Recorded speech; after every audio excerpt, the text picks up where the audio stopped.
안녕하세요. 저희는 사람이 중심이 되는 인공지능 윤리 기준에 대해 이야기를 나누기 위해 이 자리에 모였습니다. 먼저 제 소개를 드리겠습니다. 저는 정보통신정책연구원 지능정보사회 정책연구실 문정욱입니다. 2020년 12월에 발표된 인공지능 윤리 기준 정립 과정에 참여하였습니다. 자, 그럼 우리 다른 분들도 간략히 자기소개 부탁드립니다. 네, 안녕하세요. 정보통신정책연구원의 조성은입니다. 네, 안녕하세요. 문광진입니다. 안녕하세요. 이현경입니다. 세 분 박사님들은 이미 인공지능 윤리 기준 10대 요건 중에서 이미 8개 요건에 대해서 촬영을 한 것으로 알고 있습니다. 이게 시리즈로 제작되고 또 공개가 되니까요. 시청자 여러분들께서는 이 점을 참고해 주시면 감사하겠습니다. 그럼 지난번에 다루지 못한 공공성과 연대성에 대해서 오늘 한번 다뤄볼까요? 사실 이 두 핵심 요건은 다른 요건들과 비교했을 때 이왕이면 인공지능 기술을 개발하고 활용하는 과정에서 좀 담아졌으면 좋겠다 하는 그런 사회가치입니다. 사회 가치. 그러면 그동안에 인류에 선보였던 여러 신기술이 있었을 것 같은데요. 이런 기술, 신기술 구현에 있어서 이러한 사회 가치를 요구한 경우가 있었나요?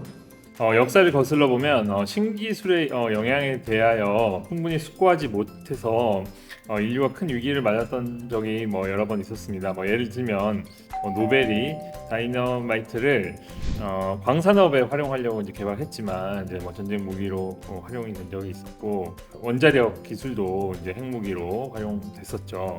그래서 이러한 역사를 좀 교훈 삼아서 인공지능의 경우에도 연대성과 공공성이라는 가치를 좀 담아보려고 한 것으로 볼 수 있습니다. 외부에서 인공지능 윤리 기준에 대해 설명할 기회가 종종 있는데요. 그때마다 인공지능 맥락에서 연대성과 공공성에 대한 개념을 가장 어려워하시는 것 같습니다. 인공지능에 대해 이야기하면서 왜 연대성이나 공공성의 가치가 필요한지에 대해 궁금해하시는 분들도 많고요. 인공지능 기술은 사회 모든 분야에 영향을 미치는 기반 기술로서의 성격 때문에 더더욱 공공성이나 연대성의 가치가 중요한 것 같습니다. 다른 요건들이 인공지능 기술의 역기능을 최소화하고 인간을 보호하거나 안전하게 하는 데 초점을 두었다면, 공공성이나 연대성은 인공지능 기술의 순기능을 극대화하기 위한 요건으로서 그 가치가 있는 것 같습니다. 네, 그렇죠. 인공지능이 무한한 가능성을 가지고 있는 기술이지만 그만큼 또한 불확실한 면도 많이 가지고 있고, 또한 미래에 대한 예측도 어려운 그런 부분도 여러 가지 이유 중에 하나일 것입니다. 그러네요. 인공지능의 무한한 가능성, 또 거기에 대한 또 부정적 영향, 이런 것들을 동시에 고려해야 될 필요가 있을 것 같은데요. 어떻게 보면 명과 암이 될 수도 있겠네요. 그럼 우리 공공성에 대해서 좀 더 본격적으로 한번 얘기를 해볼까요? 인공지능 윤리 기준에서 말하는 공공성은 인공지능이 특정 개인이나 집단의 이익을 위해서만 사용되는 것이 아니라 사회의 공공성 그리고 인류의 공익 증진을 위해서 사용돼야 한다, 이런 내용을 담고 있습니다.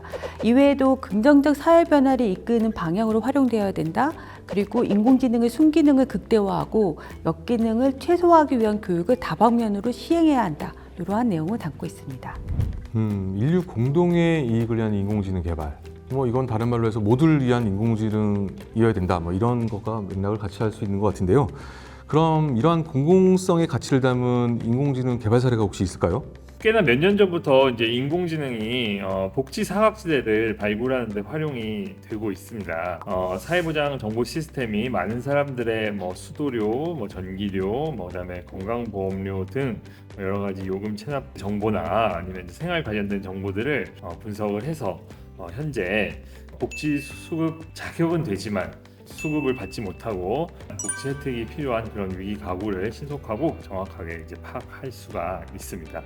이렇게 인공지능 기술을 활용해서 복지 사각지대를 발굴하고 또 복지 혜택 제공하는 이러한 부분이 바로 좀 공공성을 실현하는 그런 인공지능의 기능이라고 좀 할 수 있겠습니다.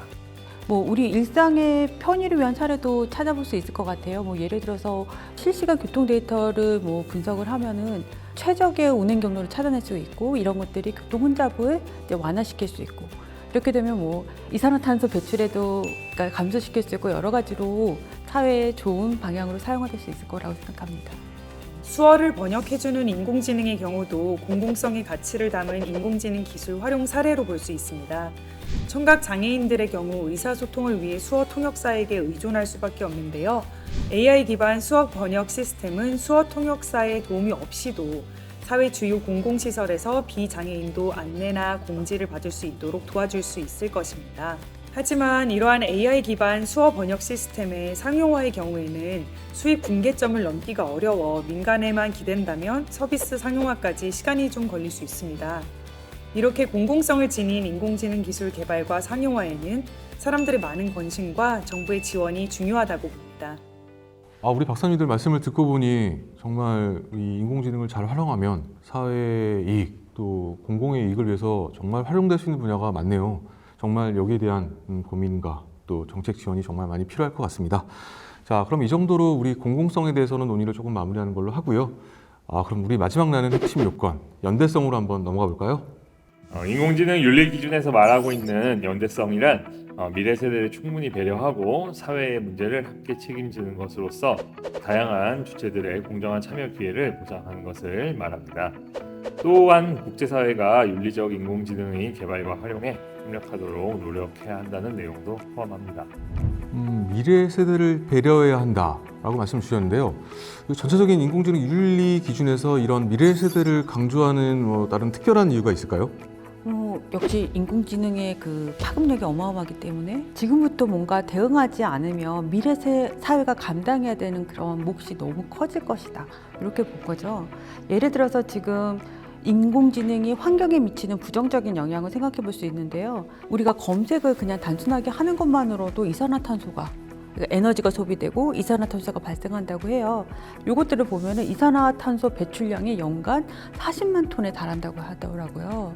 앞으로 생성형 인공지능이 검색 서비스에 사용되게 되잖아요. 기존에 있는 검색 서비스를 사용하는 것보다 에너지 소비량이 4배, 5배까지 올라간다고 하더라고요. 그러면 당연히 이산화탄소 배출량도 높아질 거고 그런 것들을 생각하면은 미래 세대를 지금부터라도 배려해서 우리가 어떻게 액션을 취해야겠다를 좀 염두에 둘 필요가 있을 것 같습니다. 국제사회에서도 이런 인공지능이 에너지 소비 그리고 또 기후환경에 미치는 영향에 대한 논의가 심층적으로 진행되고 있긴 한데요. 이러한 인공지능 기술 발전 방향이 오히려 안 좋은 쪽으로 가게 되면 상당히 큰 문제가 될 수 있겠네요. 그래서 저전력 고효율 인공지능 개발이 앞으로 이제 중요한 연구 과제가 되겠습니다. 이것을 바로 이제 그린 인공지능이라고 하는데요. 기존의 인공지능 연구가 주로 이제 성능에 초점을 맞췄다고 한다면 이제 환경에 대한 그런 효율성을 고려해야 한다는 것이 바로 그린 인공지능이라고 할 수 있겠습니다.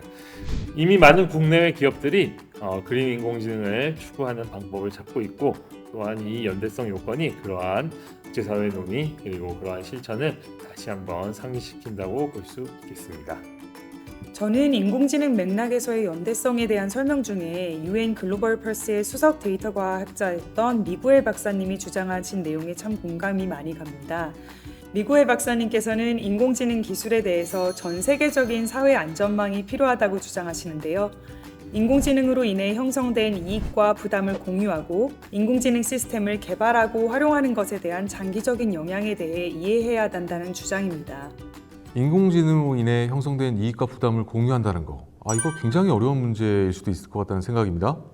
네, 이를 위해서는 인공지능 개발과 활용에 이르는 전 생명주기에 걸쳐 인공지능 산업 생태계를 이해할 수 있어야 되는데요. 인공지능 산업 글로벌 공급망의 끝단에 있는 소비자는 보통 학습 데이터가 어떻게 수집되고 가공되는지 잘 알기 어렵습니다.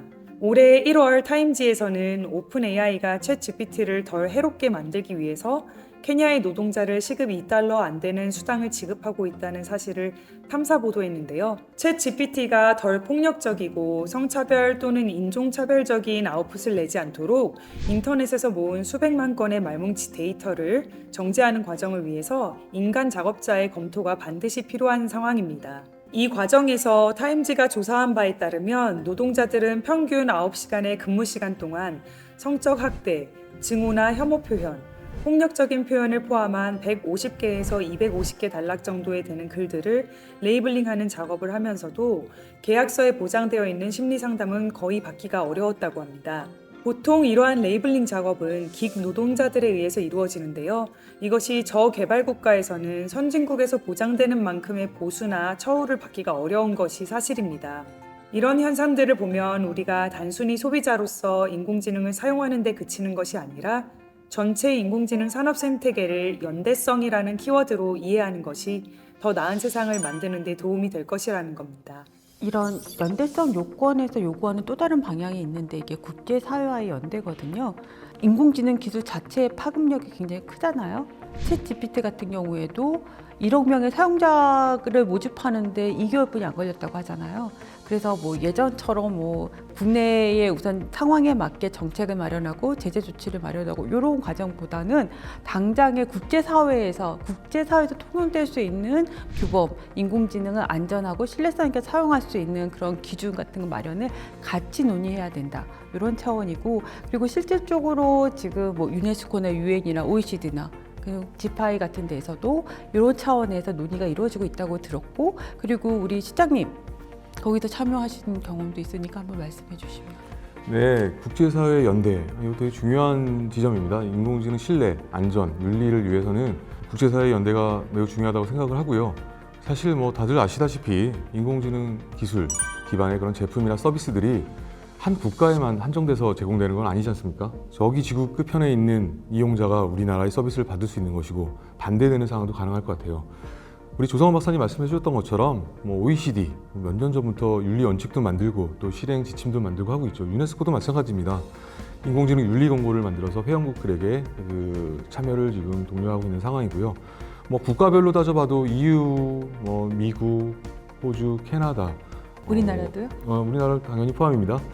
이게 비단 정부, 국제사회, 국제기구뿐만이 아니라요. 기업 자체로 스스로적인 노력도 지금 하고 있습니다. 그래서 지금 필요한 것은 이 모두 국제사회, 모든 구성원들이 인공지능의 신뢰, 안전, 윤리를 위해서 힘을 모아야 될 그런 시점이 아닌가 이런 생각을 좀 하고 있습니다. 네. 자, 이제 마무리를 해야 하는데요. 인공지능 윤리 기준은 신뢰할 수 있는 인공지능을 개발하고 또 활용하는 환경을 마련하기 위한 것입니다. 오늘 논의한 내용이 시청자분들께 유익한 내용이 되고 또 조금이나마 보탬이 되기를 희망합니다.